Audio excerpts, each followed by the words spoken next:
मध्य प्रदेश विधानसभा का मानसून सत्र 1 जुलाई से शुरू होने वाला है। इससे पहले ही प्रदेश की सियासत गर्माते जा रही।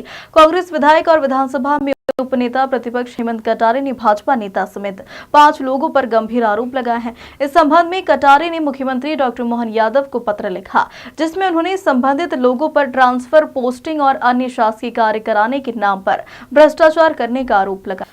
पूरी तैयारी है। कांग्रेस पार्टी की प्रतिपक्ष के रूप में पूरी तैयारी है। सरकार को आईना दिखाने की भी, सरकार को घेरने की भी, और प्रदेश हित में जो कार्य होने हैं उन सब के लिए हम लोग तैयार हैं। उस पर बहस भी होगी, चिंतन भी होगा और सुझाव भी दिए जाएंगे।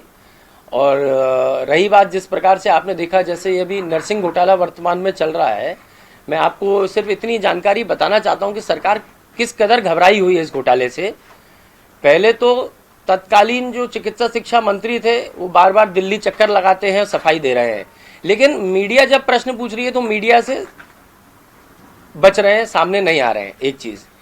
दूसरी बात यह है कि 3 तारीख को मुझे ऐसा ज्ञात हुआ है कि 3 तारीख को सरकार बजट पेश करना चाह रही है। अब ये जो 3 तारीख है, कितनी सोच समझ के सरकार लेकर आई है, आप खुद देखिएगा। 3 तारीख को जितने भी प्रश्न लगे हैं, तारांकित हो अतारांकित हो, वो सब स्वास्थ्य एवं चिकित्सा शिक्षा विभाग को लेकर के हैं। तो उन विषयों से बचने के लिए और उनको बजट की आड़ में दबाने के लिए, अपने कुकर्मों को दबाने के लिए सरकार बजट को 3 तारीख को पेश कर रही है।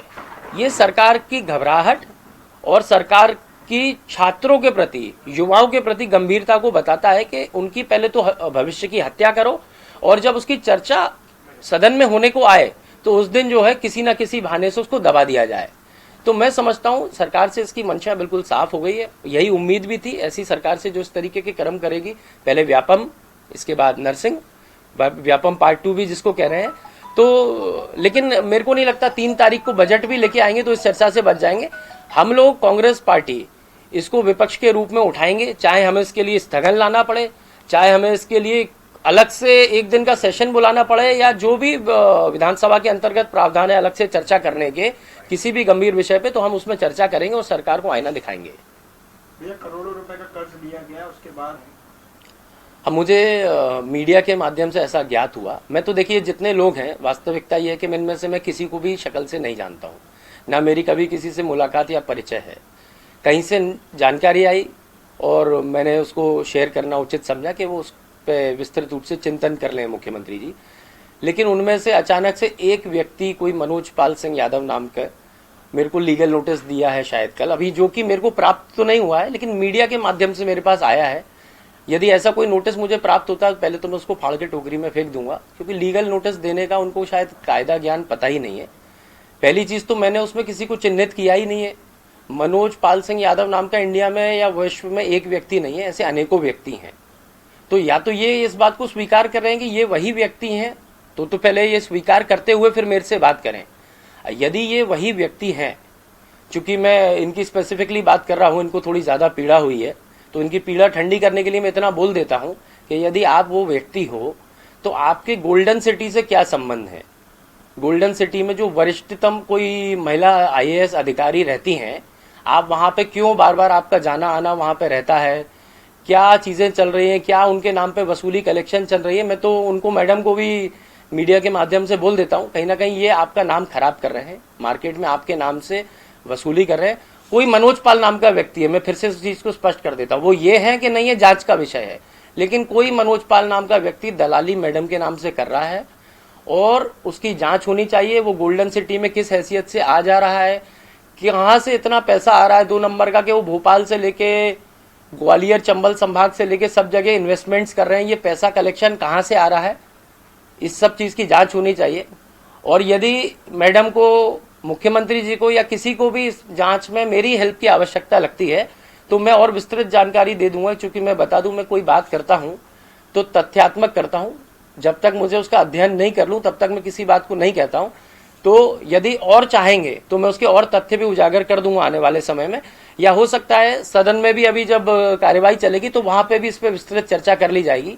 माध्यमिक शिक्षा मंडल में भी जो अनेकों प्रकार के घोटाले हुए, उसमें किस किस के हाथ थे, इसको भी मैं उजागर कर दूंगा, सार्वजनिक रूप से कर दूंगा।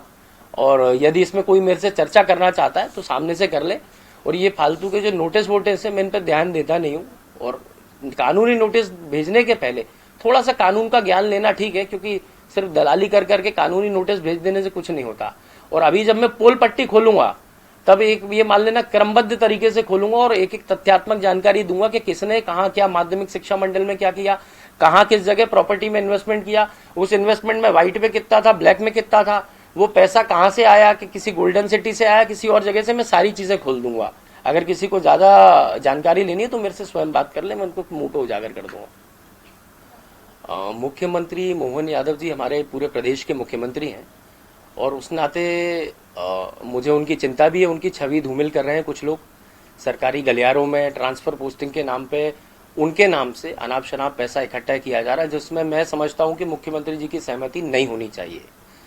और यदि ऐसा है तो मुख्यमंत्री जी को इसकी सघन जांच करवानी चाहिए, इन लोगों की भी, और उनके मोबाइल सीडीआर सब चीज़ों की जांच करवा के इस चीज़ को जाहिर करना चाहिए। क्योंकि ये सिर्फ मैं ही नहीं, ये चाहे मीडिया के गलियारों में हो या सत्ता से इर्द गिर्द जितने जुड़े हुए लोग हैं उन गलियारों में ये नाम गूंज रहे हैं। बस इतना है, कोई कह नहीं पा रहा था तो वो कार्य मैंने किया है।